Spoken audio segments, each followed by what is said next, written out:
Mulai dulu. Bismillahirrahmanirrahim. Assalamualaikum warahmatullahi wabarakatuh.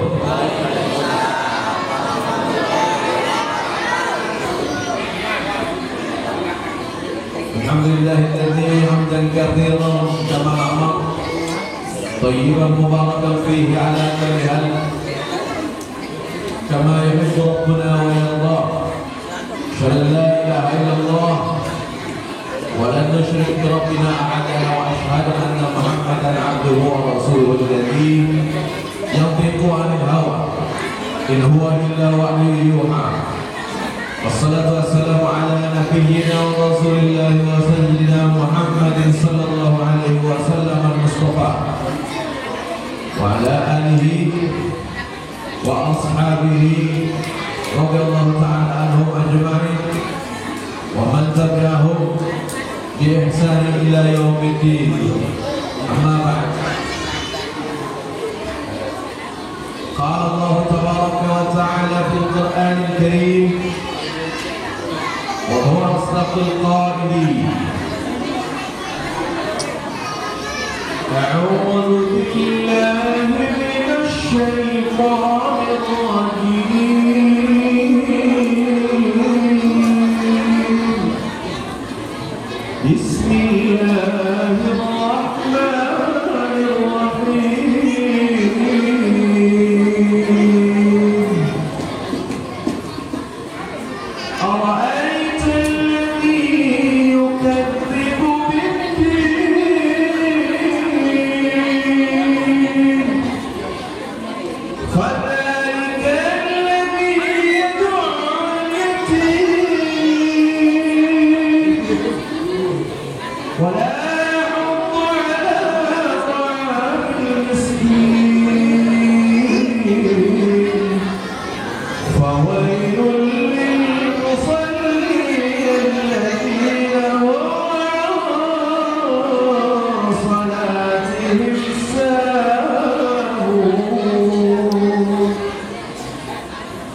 Sami'na wa ata'na wa rabbana wa ilaikal masir.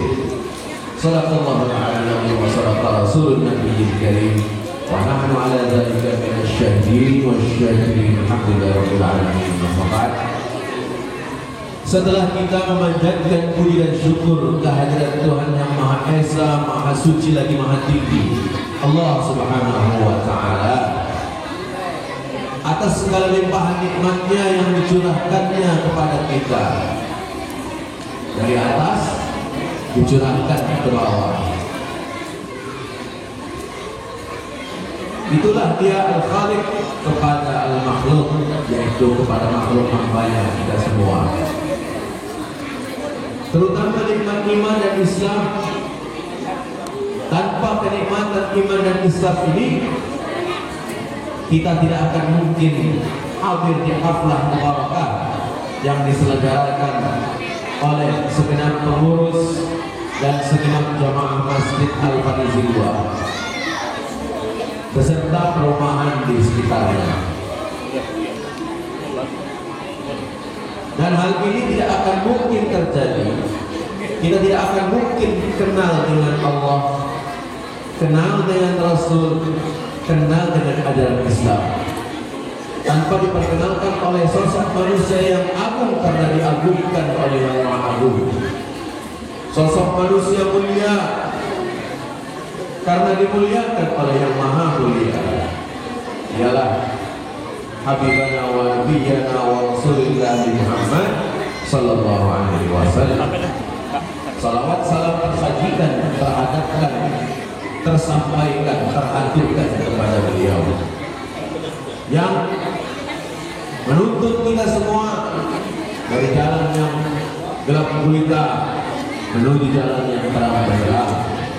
Alhamdulillah kita semua kenal dengan Islam, mengamalkan ajaran Islam yang mulia, ajaran yang benar dan paling benar. Salawat salam tersebut juga selain sesudah tersajikan kita sampaikan kepada beliau Rasulullah SAW, kepada keluarga dan sahabat beliau radhiyallahu anhum, kepada para tabi'in, tabi'ut tabi'in, dan segenap para alim ulama, guru-guru kita, asatidzah kita, dosen-dosen kita, sampai kepada kita semua besar yang berusaha senantiasa patuh kepada ajaran Rasulullah SAW dalam mengabdikan diri kepada Allah Subhanahu wa taala. Amin ya rabbal alamin. Baru selanjutnya kami menyampaikan salam ta'zim, salam hormat kepada segenap tokoh masyarakat, wabil khusus atau khususan kepada Bapak Ketua dan segenap jajaran kepengurusan Masjid Akbar Al-Farizi II, kemudian segenap Bapak RT yang hadir, ada RT Bapak RT 6, Bapak RT 12, beserta segenap jajarannya yang hadir. Barangkali di sini juga ada aparat pemerintahan yang lain atau juga keamanan dan lain-lain ya, segenap warga komplek GSI, para bapak semua, para ibu, tokoh masyarakat, ibu-ibu majelis taklim Masjid Al-Farizi II yang tercinta, yang sangat saya hormati dan semoga Allah muliakan. Para ananda, anak-anakku semuanya yang sangat Abi sayangi, banggakan. Yang ada di sini beberapa anak yatim yang dimuliakan Tuhan. Siapapun orangnya yang dapat memprioritaskan anak yatim, tentu bukan hanya di bulan ini saja. Sekarang kita sudah masuk ke edisi hari atau malam Ahad 15 Muharram 1446 Hijriah. Selamat tahun baru, masih suasana tahun baru, masih pertengahan bulan Muharram. Yang biasanya tepat melaksanakan perayaan peringatan 10 Muharram, tapi 10 Muharramnya dilaksanakan sekarang. Ya alhamdulillah, dengan kekompakan warga di GSI ini dan sekitarnya, acaranya dapat terselenggara dengan baik. Berangkat dari waktu itu ada penyampaian permintaan dari Bapak Hamzah untuk Abi Hilman khutbah Idul Adha kalau tidak salah. Cuman karena sudah ada bagian di masjid lain, waktu itu di wilayah Sungai Lais, akhirnya dijanjikanlah oleh Abi Hilman bagaimana kalau di Muharram saja, dan alhamdulillah sekarang terselenggara. Semoga kerjasama dakwah kita ini terus berkesinambungan ya, tuan-tuan bapak semua, ibu. Semoga saya Abi Hilman dapat datang lagi ke sini di waktu-waktu mendatang. Dan sebelumnya juga pernah sekali kalau saya ke sini ya. Ada sekali ya Pak ya, dalam rangka tausiah subuh yang diprakarsai oleh pemerintah Kota Palembang, Mas Darussalam.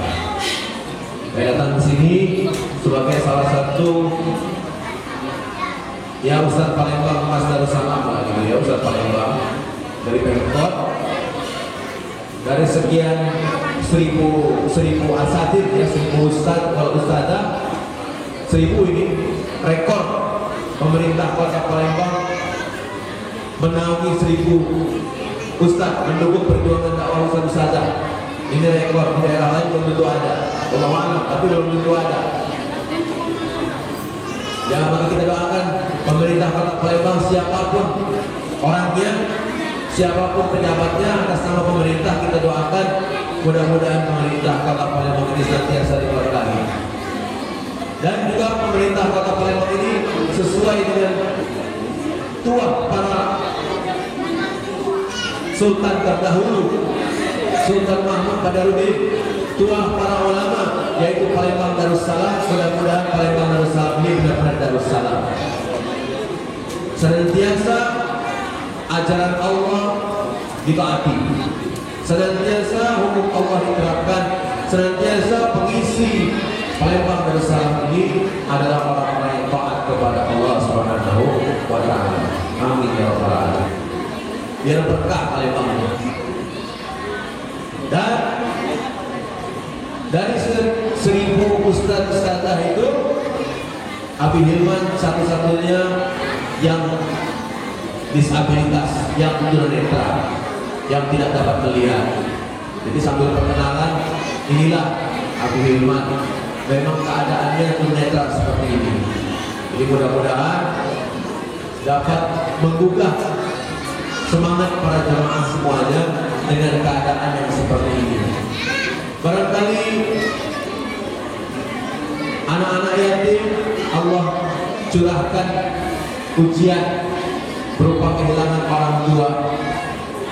Baru saja Abi dengar ada yang baru 40 hari ditinggalkan wafat oleh orang tuanya, oleh bapaknya. Kita terus mendoakan khususnya beliau, umumnya para orang tua dari anak yatim yang telah pulang lebih dulu. Semoga arwahnya ditetapkan sebagai kekasih Allah yang Maha Kuasa. Ala hadhihi niyyah wa li kulli niyatin shalihah billahi tabaraka wa ta'ala. Nas'aluka al-ijabah wa ila hadratika Nabi Mustafa Muhammad sallallahu alaihi wasallam wa ala alihi wa ashabihi wa dhurriyyatihi wa qarabatihi wa ashabihi radhiyallahu ta'ala anhum ajma'in. Sallallahu alaihi Fatihah. A'udzu billahi minasy syaithanir rajim. Bismillahirrahmanirrahim. Alhamdulillahi rabbil alamin. Ar-Rahmanir Rahim. Maliki yaumiddin. Iyyaka na'budu wa iyyaka nasta'in. Ihdinas siratal mustaqim. Siratal ladzina an'amta 'alaihim ghairil maghdubi 'alaihim waladdallin. Amin. Ini Al-Fatihah ini berkah, dibacakan bersama-sama, dihadiri oleh anak yatim yang bersangkutan.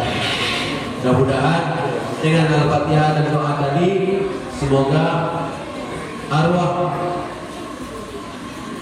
orang tua daripada yang yatim ini, anak yatim, lebih bahagia di sana. Percayalah, fa inna insyaallah bikum lahiqun. Suatu saat nanti pasti akan kita menyusul dengan izin Allah. Pasti kita akan ikut pulang juga. Hidup di alam dunia ini tidak lama, para jemaah. Asli tidak akan lama. Paling-paling mungkin ada yang 60 tahun, 70 tahun mungkin. Tapi itu pun kalau sampai. Mungkin di antara kita ada yang masih 40 tahunan. Jangan dikira masih panjang hidup. Atau mungkin masih 20 tahunan. Jangan dikira masih panjang hidup. Boleh jadi besok lusa kita diwafatkan lebih dulu karena kemudahan usia kita. Jadi jangan mentang-mentang masih muda kemudian kita menghabiskan dengan hidup sia-sia. Karena malaikat maut, malakul maut itu menjenguk manusia dalam sehari kira-kira 60 kali. Ini sudah waktunya belum? Kata Tuhan, belum. Ini sudah waktunya belum?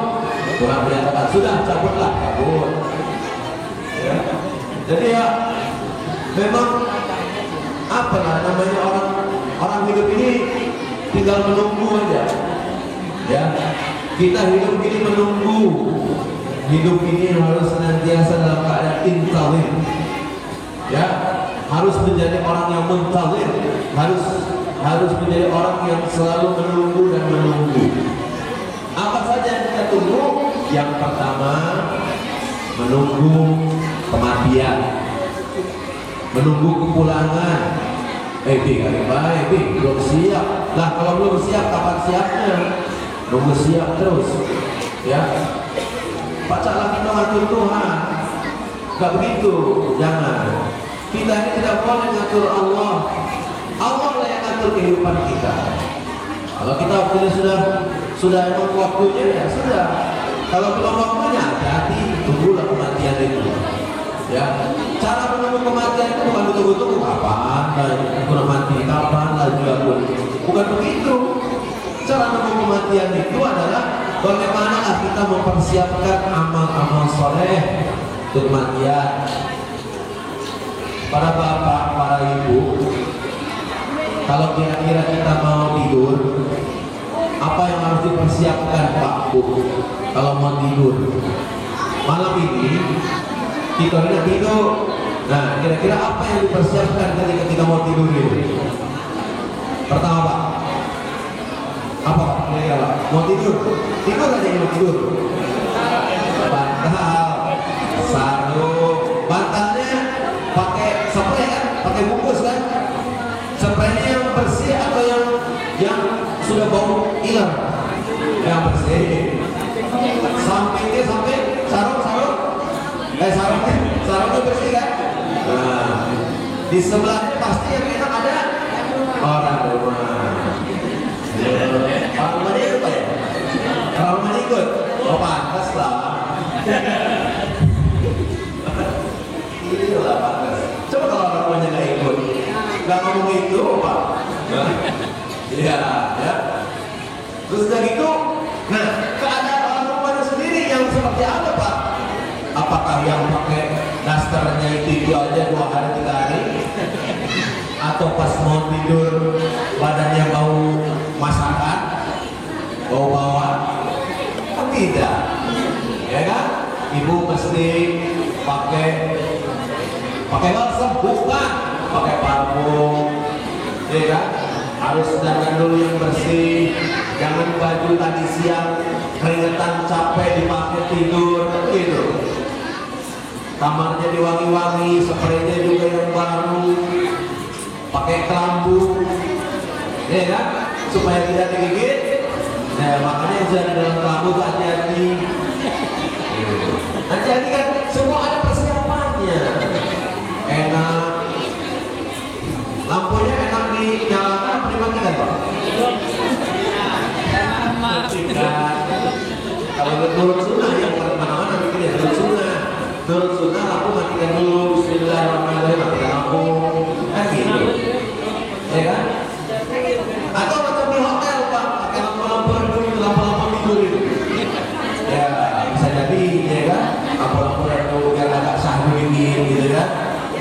Nah, kasurnya di kampung, bukan kasur yang banyak ini, begitu. Kalau kita mau tidur begitu nyaman, enak, ya kan? Di kamar tuh apa disemprot-semprot dulu, apakah pakai racun nyamuk, obat nyamuk dan segala macamnya. Jadi itulah persiapan tidur. Nah, sekarang persiapan kita menunggu kematian kita yang akan dihidupkan lagi, apalah kira-kira persiapannya? Nah, orang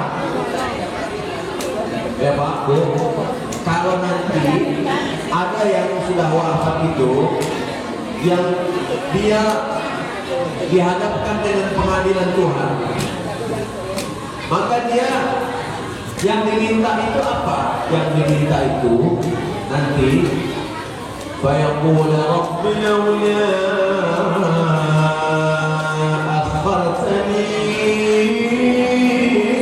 إلى أجل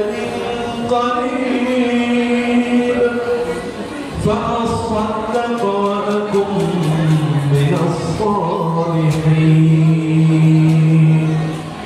Kata orang-orang itu nanti mudah-mudahan jangan termasuk kita, amin. Katanya begini, ya Allah, aku ini kalau bahasa kita ini sudah mati, sudah pindah alam ya Allah. Tapi tolong ya Allah, hidupkan aku barang sesaat saja. Sesaat saja di dunia, aku hidupkan ya Allah. Aku minta tolong hidupkan aku lagi ya Allah. Nanti di dunia aku akan jadi orang yang ahli sedekah dan aku akan menjadi orang saleh. Itu Pak, ketika nanti orang-orang sudah pada mati termasuk kita, ada orang yang menjerit di hadapan Tuhannya, saya pengen balik lagi ke dunia ya Allah, saya pengen berbuat sedekah, saya pengen berbuat amal saleh yang lain. Begitu. Suasana itu sangat memilukan. Sedangkan orang-orang seperti itu biasanya kalau dia minta balik lagi ke dunia, dia sudah melihat geledaknya api neraka, dia sudah melihat kemarahannya api neraka, dia sudah melihat menyalanya api neraka yang pengen melahap tubuhnya. Orang kalau sudah begitu pengen balik lagi ke dunia. Nauzubillah min dzalik. Itu perhatikanlah itu. Hati-hati, jangan sampai kita tergolong orang-orang yang seperti itu. Sudah di akhirat pengen balik lagi, tidak akan mungkin. Namanya sudah di alam akhirat, kita tidak mungkin dikembalikan lagi ke dunia. Tidak bisa. Tolong diresapi. Makanya orang-orang yang sudah bersedekah, apalagi tadi ada sedekah untuk anak yatim. Alhamdulillah, ini mempersiapkan sedekah ini, mempersiapkan nanti supaya kita lebih indah jalan di akhirat nanti. Lebih indah kesolehan kita, apakah itu sholatnya, zakatnya, saumnya, haji dan sebagainya, itu semua yang dipersiapkan untuk keindahan hidup nanti di akhirat. Apa tidak rindu ya Pak?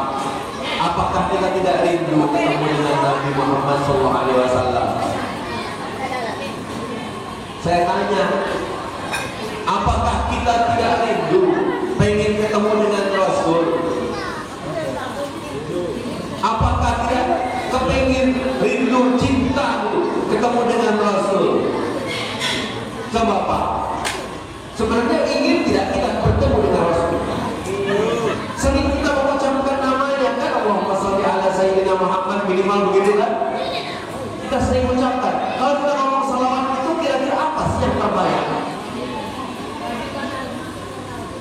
Coba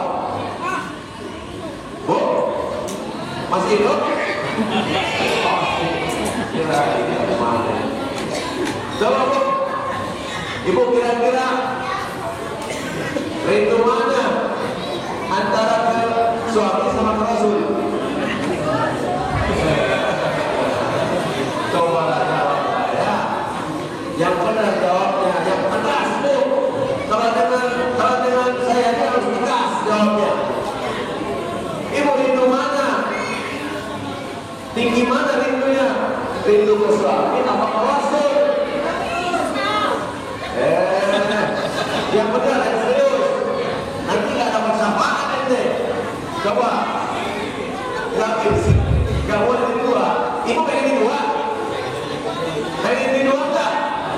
Tidak kan? Nah, sekarang saya tanya dengan tegas. Ibu rindu mana?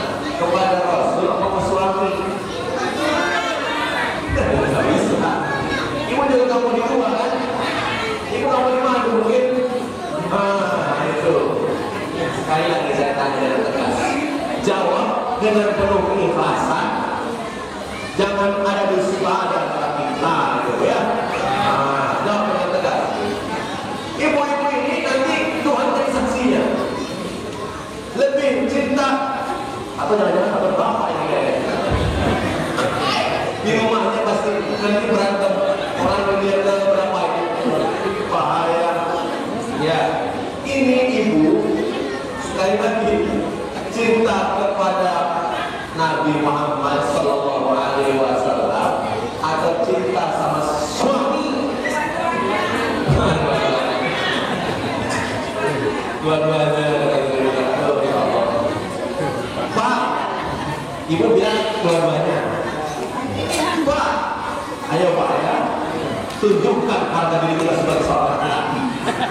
Jangan pernah kita itu mau terjebak. Pokoknya Allah apa? Allah. Cinta mana Pak? Bapak ini yang kira-kira ibunya pada ikut ini.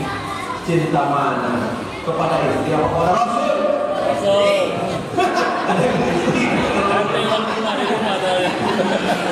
Benar Pak? Keimanan itu menentukan ini, prestasi itu menentukan ya. Nah, prestasi di hadapan Tuhan bagaimana Pak? Sekali lagi Pak, ini kenapa susah takut jawabnya? Jangan takut jaga perasaan istri Pak. Tenang aja Pak. Bapak ini sekali lagi cinta kemana? Jangan-jangan kita masuk istri, koma ikatan suami takut istri kalau di rumah. Wah, tidak tahu. Ya, coba Pak. Kira-kira Bapak cinta kepada Rasul apa kepada istri? Yakin? Rasul istri? Istri Rasul? Kenapa? Alasannya istri Pak? Kenapa alasannya istri? Ini kita Rasul. Jangan, jelek orang rumah ni. Jatuh, kau jangan benar. Ada kau jangan istiqomah karena jangan dapat istri kalau rumah. Besok pikir apa anggotanya Pak ya? Anggota istiqomah. Aduh astagfirullahaladzim. Tapi benar Pak, ini bukan bercanda. Ya bukan bercanda, serius. Kalau apa namanya Allah dan Rasulnya itu lebih dicintai di atas segala-galanya, itu pasti akan bahagia Pak dunia akhirat. Karena Rasul, apalagi Allah, nyuruh kita mencintai istri kita, pasangan kita, kan gitu. Tapi kalau kita hanya mencintai makhluk, mencintai suami, mencintai istri, belum tentu suami dan istri itu menyuruh kita mencintai Allah dan Rasulnya. Kalau suami dan istri pasangan itu menyuruh kita untuk mencintai Allah dan Rasulnya, insya Allah Masjid Al-Farizi ini penuh. Tapi pada kenyataannya nggak penuh-penuh ya. Sekalinya penuh, pas perayaan model begini aja nih. Iya. Nanti emang pasangan itu tidak mendukung sama keimanan ketakwaan itu repot. Ya, ke surga pengennya bareng. Ya kan? Ke surga pengennya bareng, istri jadi ratu bidadari, suami jadi raja di surga. Wah, pengennya begitu, tapi masih kosong. Bagaimana urusannya? Ya kan? Padahal kita itu nanti di akhirat itu nanti hubbu azwajuhum fi dhilalin ala al-araikin yang itu semua kita akan dihimpun, disatukan dengan pasangan masing-masing, dan pasangan masing-masing itu akan menjadi ratu bidadari yang paling cantik daripada bidadari yang ada di surga. Bidadari di surga itu cantik Pak. Nabi Idris alaihissalam dulu lihat bidadari surga pingsan. Kalau dia terlambat pingsan wajar. Ini lihat bidadari surga pingsan Pak. Menurut riwayat, satu tetes keringat bidadari jatuh ke dunia itu harum seisi dunia Pak. Satu tetes keringat istri kita jatuh ke kita, oh asam Pak. Terang-terangan aja saya. Oh, ya, namanya manusia. Gak ada keringat jemur ke bumi. Ini bidadari Pak. Satu tetes keringat satu bidadari harum sedunia Pak. Bayangkan. Nah, nanti di akhirat istri kita akan jadi ratunya bidadari, tapi istri yang mana dulu? Itulah masalahnya. Kalau istri yang tidak cinta kepada Rasul di atas segala-galanya, apalagi Allah,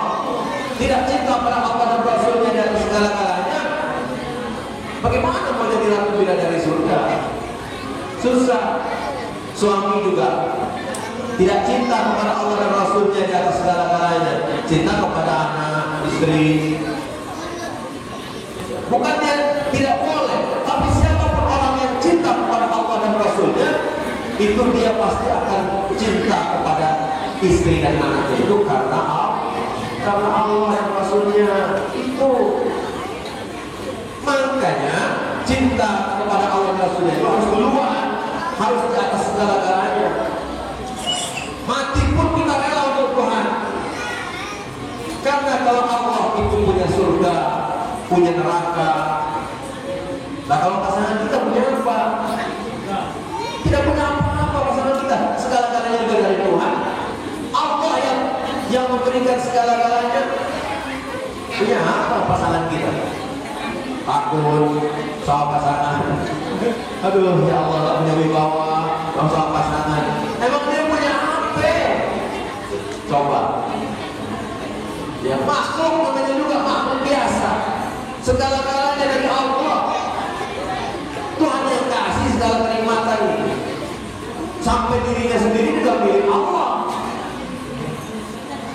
Kenapa kita harus cinta kepada pasangan, pada anak itu berlebihan? Suatu saat mereka bakal diambil dari tangan kita, sebagaimana kita juga akan diambil oleh Allah. Bagaimana lagi? Hidup ini tinggal nunggu mati.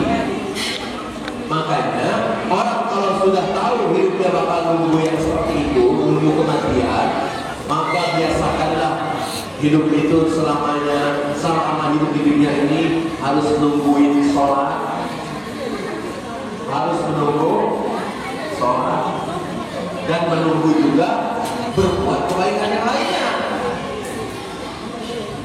Makanya dalam surah Al-Ma'un dinyatakan, A'udzubillahi minasyaitonir rajim, bismillahirrahmanirrahim, Ara'aita alladzi yukadzibu bid-din. Tahu tidak? Kamu orang yang mendustakan agama. Apakah kamu tahu orang yang mendustakan agama, yang agamanya bohong, Islamnya bohong, ngomong ngakunya Islam, KTP-nya Islam, tapi cuma ngomong ngaku saja, sedangkan kelakuannya tidak Islami. Nah, siapa orang-orang itu yang Islamnya bohong? Dijawab oleh Allah sendiri, diterangkan oleh Allah bahwa fadzalika alladzi yad'ul yatim. Dia tidak mau dia senantiasa menghardik anak yatim, tidak mau menyanjungi anak yatim. Makanya kami selalu dengan jemaah di sini, masya Allah, kompak mau menyanjungi anak-anak yatim. Janji dari Tuhan itu luar biasa dahsyat, tuan-tuan. Janjinya, kalau Rasulullah SAW, ana wa yakafil yatim bil jannati hakada.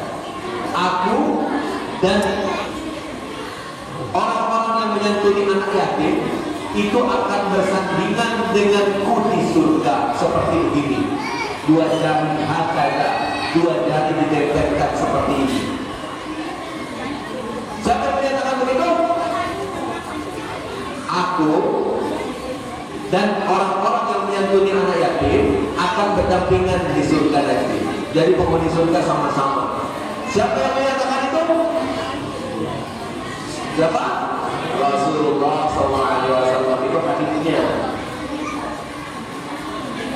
Mau tidak bersandingan dengan Rasul di surga, bareng-bareng dengan Nabi? Surganya sama dengan Nabi, dengan Rasul. Coba, ingin tidak surganya berdampingan sama-sama dengan surga Nabi? Nah, masya Allah, Allahumma salli wa sallim ala sayyidina Muhammad wa ala alihi wa ashabihi wa sallam. Coba, ini memang segala-galanya, masya Allah. Kalau sudah bersandingan dengan Nabi, sudah top, benar tak? Sudah enak. Saya mau tanya lagi. Kalau tadi Tadi kan ya Pak ya, kita kan dengan hikmat mengikuti hadroh ngajakin kita mahalul qiyam. Apa yang terasa Pak ketika mahalul qiyam? Pengalaman apa namanya? Ini pengalaman spiritual, perasaan pribadi. Ketika dinyatakan sallallahu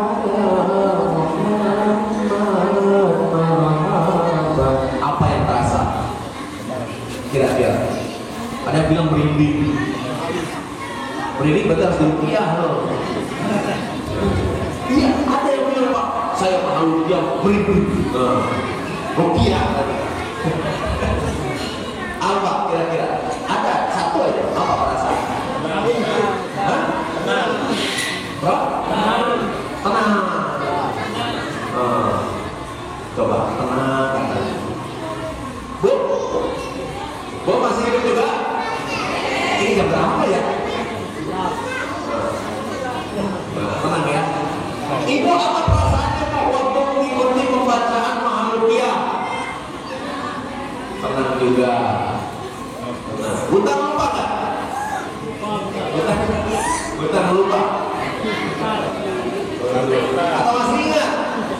Aduh ya Allah, cicilan rumahnya bagaimana ya Allah? Kan begitu ingatnya. Berulang. Sallallahu alaihi wasallam. Aduh, cicilan rumah gimana ya Allah? Gitu. Kalau saya lain lagi Bu. Kalau saya sebagai orang yang tidak melihat, ketika dinyatakan marhaban selamat datang, seolah-olah memang Nabi kita Muhammad Rasulullah SAW datang menghampiri kita, lalu menyelesaikan tiap masalah kita. Bu Pak, kalau di alam dunia ini kita hidup sezaman dengan beliau Rasulullah SAW, semua masalah tuntas Pak. Masalah saya ini Abi Hilman banyak sekali. Siapa yang bisa menuntaskan? Kalau ada utusan Tuhan, pasti masalah akan dituntaskan. Jadi saya merindukan itu. Saya betul-betul merindukan Nabi Muhammad SAW. Ada di sekitar kita, itu yang saya inginkan. Ada di dekat saya. Saya dapat cium tangan beliau, saya dapat memeluk beliau, saya dapat menangis di hadapan beliau, saya terseduh-seduh minta tolong ya Rasul, solusi masalah saya itu bagaimana? Sedangkan orang di zaman Rasul ketika melihat Rasulullah SAW dari jauh saja yang punya masalah, langsung hilang masalahnya, langsung muncul ide-ide, oh masalah saya begini harus beres. Lihat mukanya Nabi, lihat wajah beliau yang mulia, itu masalah beres, tuntas. Karena menurut riwayat Rasulullah SAW itu gantengnya luar biasa. Satu lagi Nabi yang ganteng siapa? Nabi Yusuf alaihissalam. Hanya bedanya Nabi Yusuf alaihissalam dengan gantengnya Rasulullah SAW. Kalau Rasulullah SAW gantengnya menyelesaikan masalah, tapi kalau Nabi Yusuf alaihissalam gantengnya mendatangkan masalah. Loh kenapa gitu Bi? Iya. Coba aja. Itu Nabi Yusuf alaihissalam disuruh lewat depan cewek-cewek. Itu tangan wanita-wanita pembesar Mesir waktu itu langsung teriris, lagi beriris mangga, teriris tangannya tanpa sengaja, teriris karena tangan mengiris, buka wajah lihat Nabi Yusuf alaihissalam, langsung salah tingkah. Coba, ada gak laki-laki yang zaman sekarang bikin seperti itu? Tidak ada. Nabi Adam alaihissalam gantengnya seluruh manusia, dan lebih dari itu lagi, lebih seluruh manusia di jagat raya ini semuanya dikumpulkan, gantengnya kumpul sama Adam alaihissalam. Kemudian setengah-setengah dibagi dua antara Nabi Yusuf alaihissalam dan Nabi Muhammad Sallallahu Alaihi Wasallam dibagi dua kan? Kita ini asal-asalnya aja.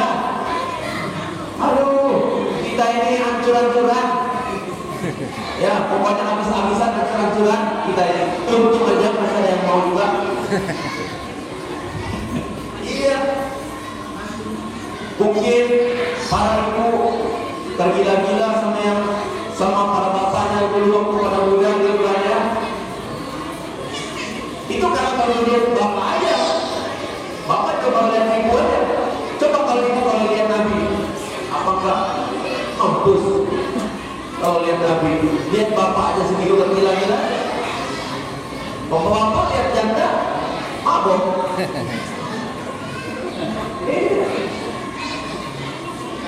Hidup di dunia,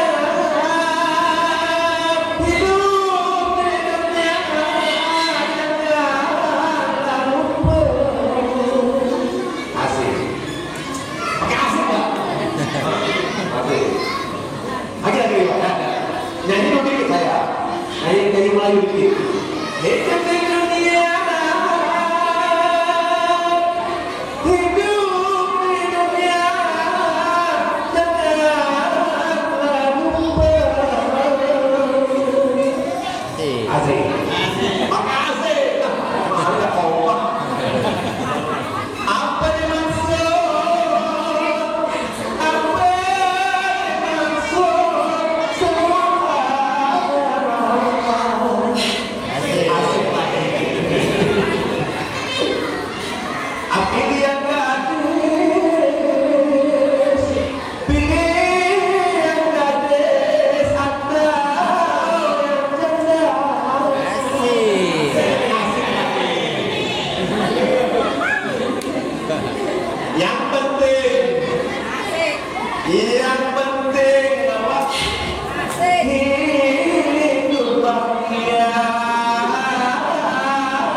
Jadi yang paling penting itu sekarang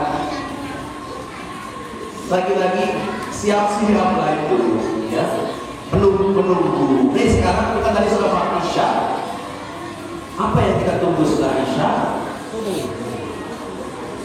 Sebelum subuh dulu sholat. Itu yang kita tunggu. Ya. Tapi jangan sholat malam, subuh aja sepi. Oh, tahajud. Sekali itu bangun malam ke air ke kamar mandi doang. Udah gitu bersih-bersih kencing, bersih-bersih cebok, sudah. Udah bising, balik-balik bising, pasing, balik-balik bising, langsung tidur lagi. Tuh, gimana urusannya manusia ini? Katanya nunggu mati, tapi tak nunggu sholat malam. Susah. Mungkin kata malaikat, kalau malaikatnya manusia biasa ya, kurang ajar. Hampir salah tulis, dikira mau sholat malam, dikira mau sholat tahajud, tahu-tahunya malah mau tidur lagi. Coba tunggu. Ya, padahal dalam surah Al-Maun juga tadi kita ini dinyatakan bahwa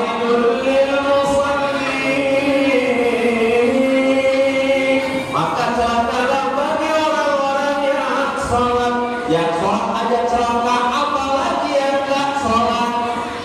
Itu jangan bikinnya tuh yang sholat aja celaka, lebih baik kalau sholat. Waduh, ya, bagus kalau kayak gitu. Yang tidak, yang sholat aja celaka, apalagi yang tidak, itu kalau mau cerdas. Kalau kata Rocky Gerung, jangan tunggu, ya, pikir, jangan tunggu, pakai otaknya. Sholat aja celaka, apalagi yang tidak. Ya kan?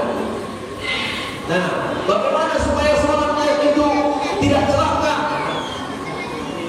Hindari perbuatan alladzina hum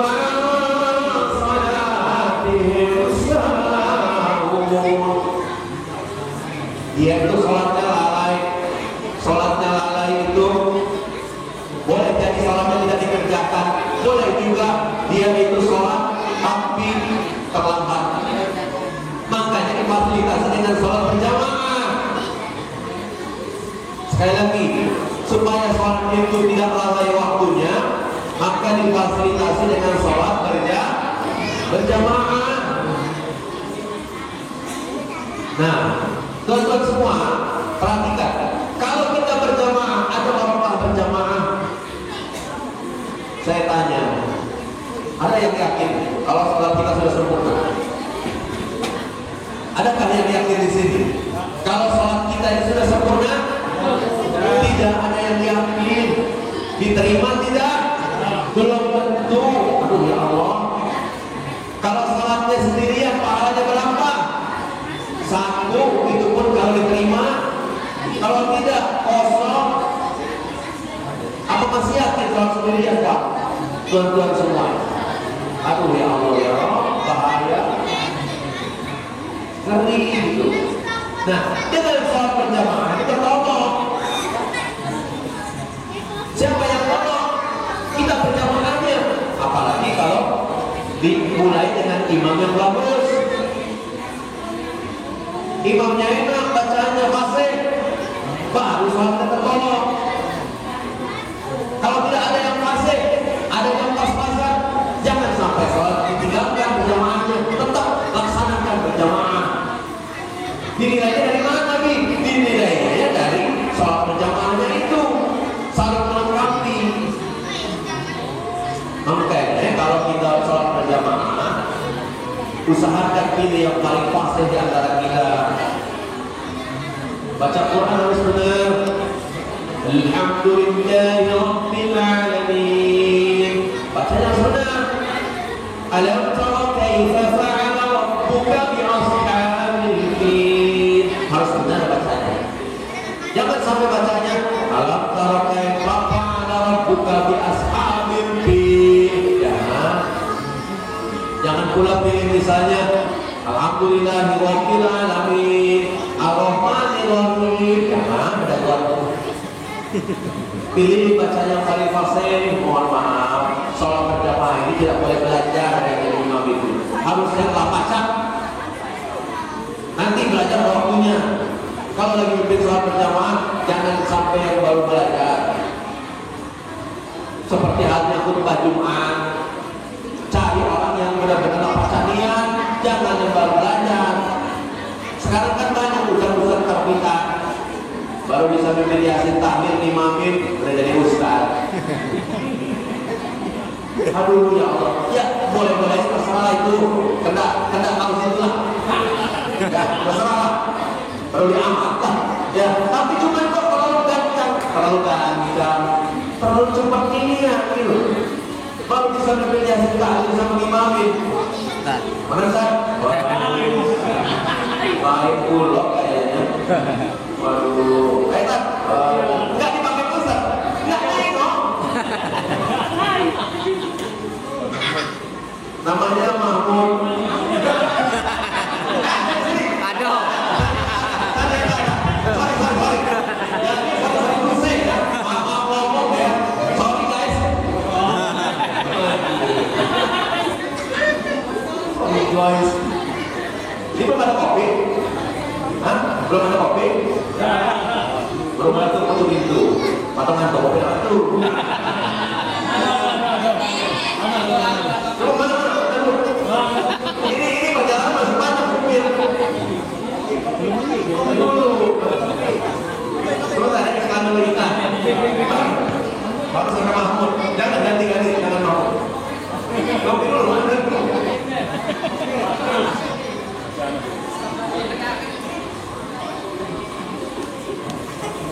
Mantap. Rasanya mantap guys.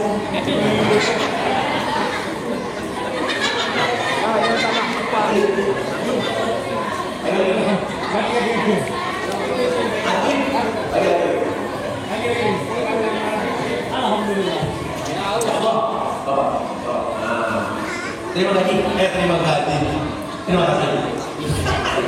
Terima kasih. Ngopi itu perasaan apa ya? Hidup ini tak terbaga dan tidak ada kekuatan kalau tanpa kopi.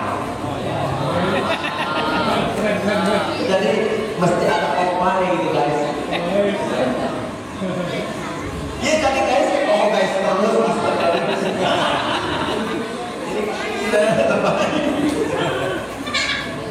Ya, cari yang canda-canda aja namanya. Oh ya, sempahin. Tambahin. Oh iya siap. Wah, langsung paling semangat. Sempahin kopi. Wah, ada semangat. Oke, jadilah ya boleh lah. Terbaik. Pas panggil, baik. Pura-pura cacat dengar. Pas panggil baik doang. Ya. Tapi lain hal kalau panggil bagi wong. Ya, ini baik wong juga karena masih jadi wong. Karena wong bapak wong memang. Itu ya. Itu hati-hati dengan panggilan berat, panggilan ustaz itu. Nanti di yaumil akhir itu akan diminta pertanggungjawaban. Kamu dipanggil ustaz bagaimana kapabilitas ilmu itu? Bahaya. Kalau kita kan sekarang kebanyakan, ini bukan orang akalizi bukan. Kebanyakan dari manusia ini paling senang dihargai orang, paling senang dihargai, dipanggil ustaz, dipanggil haji. Kalau nggak dipanggil haji atau ustaz tidak mau nengok. Aslinya banyak yang begitu. Dipanggil misalnya Haji Baim, nengok Haji Baim, nengok.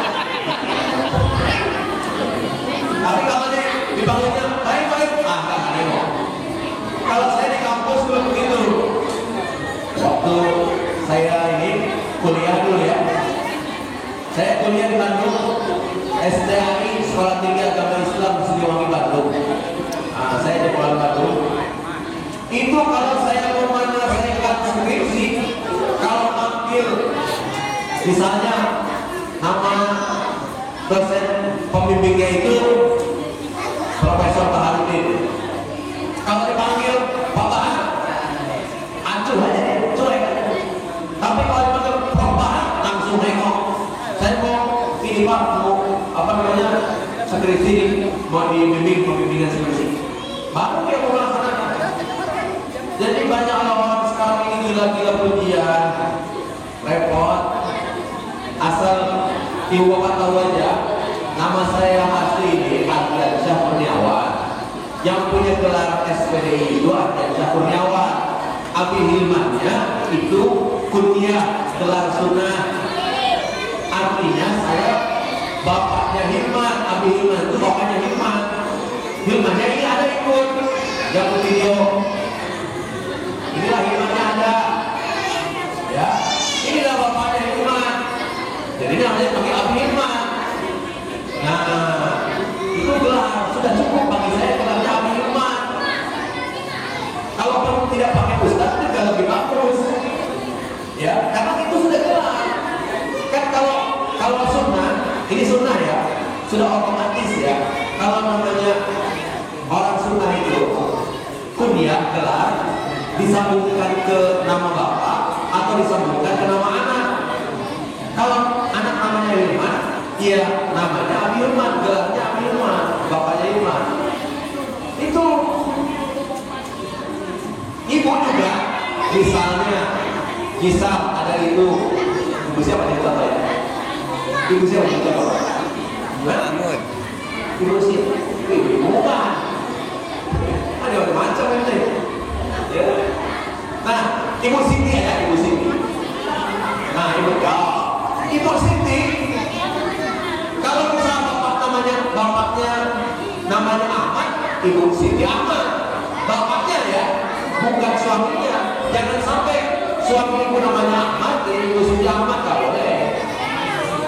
Ya, Siti Ahmad itu bapaknya Ahmad. Ibunya namanya Siti, itu boleh disadarkan ke bapak, disadarkan ke anak, boleh juga. Nah, itu kalau sunnah.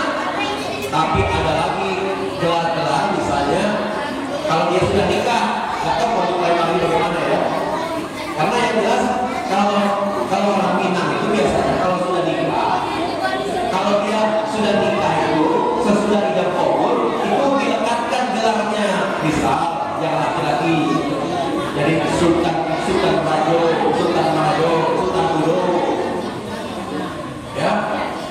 atau mungkin apa namanya rangkaian basah. Kalau orang bilang ada gelarnya sesudah nikah. Kalau kita sunnahnya punya gelar anak atau digelarkan nama bapak. Nah, jadi kalau buat saya begitu, saya lebih cinta dengan gelar itu daripada harus pakai ustaz. Tapi kalau memang mau penghormatan terserah, ya kita tahu situ. Nah, cuman kalau panggilan ustaz ini berat, orang bangsa kita ini senang macam-macam. Panggilan ustaz ini kalau di Mesir itu khusus buat profesor, doktor, baru pakai ustaz. Di Mekah aja, di Madinah atau di Timur Tengah, paling yang panggilan sakralnya itu syekh, kan begitu. Jangan orang dipanggil ustaz Syekh Ali Jaber, kan jangan orang dipanggil Ustaz Ali Jaber, orang kan tidak. Pasti Syekh Ali Jaber kan? Itu berat sekali. Nah, di apa namanya kampus baik di Madinah atau Azhar ada istilah munaqashah, ujian. Dipakai di TK munaqashah di sini di Indonesia. Nah, sampai kita panggil ustaz lagi. Jadi saya bukannya menghalang-halangi untuk dipanggil ustaz gitu ya. Silakanlah buat penghormatan. Cuman jangan pula kita dengan panggilan itu menjadi berbahagia hati. Jangan sombong, jangan ria. Hati-hati, semua panggilan itu akan dimintai pertanggungjawaban. Ya, orang dipanggil ustaz itu berarti dia sudah punya ilmunya untuk bikin orang lain, apalagi diri sendiri. Itu yang paling utama. Ada ya para jemaah. Nah, satu lagi hal yang ingin disampaikan pada kesempatan kali ini, marilah sama-sama kita betul-betul menjadi orang yang arif, bijaksana, yang pemurah. Ketika Tuhan menyatakan dalam Al-Quran surah Al-Baqarah ayat 254, A'udzu billahi minasyaitonir rajim. Bismillahirrahmanirrahim. Ya ayyuhalladzina amanu, wahai orang-orang yang beriman, anfiqu mimma razaqnakum, berinfaklah dengan apa-apa yang telah kami rizkikan kepadamu. Ya, yang Allah rizkikan kepada kita. Kita punya harta ini milik Allah. Nah, kita disuruh berinfak supaya harta ini menjadi milik kita. Karena harta yang menjadi milik kita itu sebetulnya cuma dua. Yang pertama yang sudah masuk, seperti tadi saya minum kopi, itulah harta yang saya punya. Tadi juga saya makan pisang, sudah masuk sini. Itulah yang sudah saya punya. Nah, yang kedua yang telah diinfakkan, maka kita disuruh berinfak supaya harta itu bisa kita bawa mati, kita bisa bawa pulang ke akhirat. Min qabli ayyatiya yaumun la bay'un fihi, sebelum datang suatu hari yang dimana hari itu tidak ada lagi yang namanya jual beli. Hari apa itu?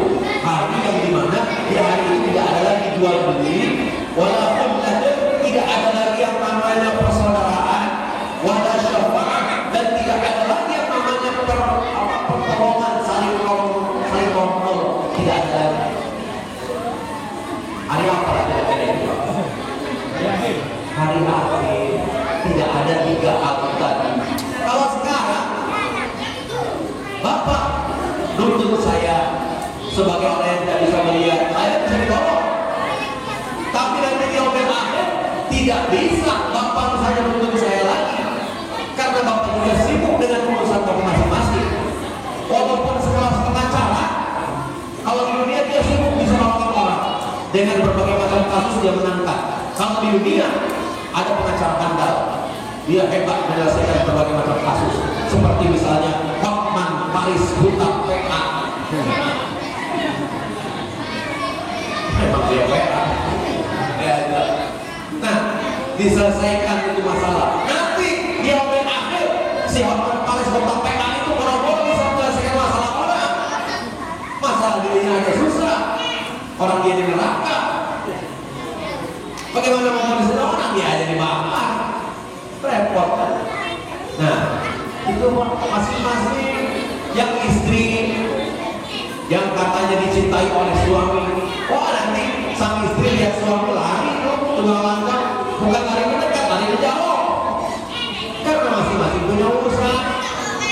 Astagfirullah, bahaya Pak. Coba apa ini tidak takut dengan yang seperti itu. Tidak ada pertolongan, tidak ada persaudaraan, tidak ada lagi jual beli dagang-dagang. Makanya selagi bisa jual belilah. Jangan aktif di pinjol lah, pinjaman online. Jangan aktif di riba, nggak usah. Selagi masih dapat jual beli, selagi masih pacar pinjam dengan cara yang baik, pinjam aja ke orang. Selagi masih bisa jangan berbunga, jangan lah Pak, sengsara juga Pak. Ya nanti di omong akhir tidak ada lagi yang namanya seperti itu soalnya. Yang jual beli itu bisnis dengan cara yang Allah ridhoi. Maka berinfaklah supaya kita tertolong, dan sebagai uraian akhir, tolong sesuai dengan titipan amanah dari para pengurus ini masjid, tolong dimakmurkan supaya masjid ini akan menjadi saksi di yaumil akhir bahwa para jamaahnya layak menghuni surga. Ini saya mau tanya satu aja lagi. Kira-kira kenikmatan apa yang paling tinggi? Nanti di yaumil akhir, kenikmatan apa yang paling tinggi? Benar. Mikir udah saya. Ayo Pak, Bu, kenikmatan apa yang paling tinggi di yaumil akhir? Satu kan bisa bertemu Allah Subhanahu wa Ta'ala. Ada lagi yang lain? Mendapat syafaat Rasulullah. Ada lagi yang lain? Ketemu bidadari. Satu, apa namanya? Ngidamnya ketemu bidadari. Satu orang manusia akan didampingi, ya ada riwayat 1000, ada yang bilang 70.000. Ekor loh. 70.000 tak. 70.000. Waduh. Coba. Ya, itu dia kenikmatan. Tapi ternyata betul Pak, kenikmatan yang tertinggi itu menatap wajah Allah. Menatap wajah Allah itu kenikmatan yang tertinggi. Karena sekarang kita tidak dikasih nampak wajah Allah. Ya, kita tidak dikasih nampak. Karena itu puncaknya malah tertinggi. Nanti di yaumul akhir dari Tuhan mesti ada. Ya, dalam akhir surah Al-Kahfi itu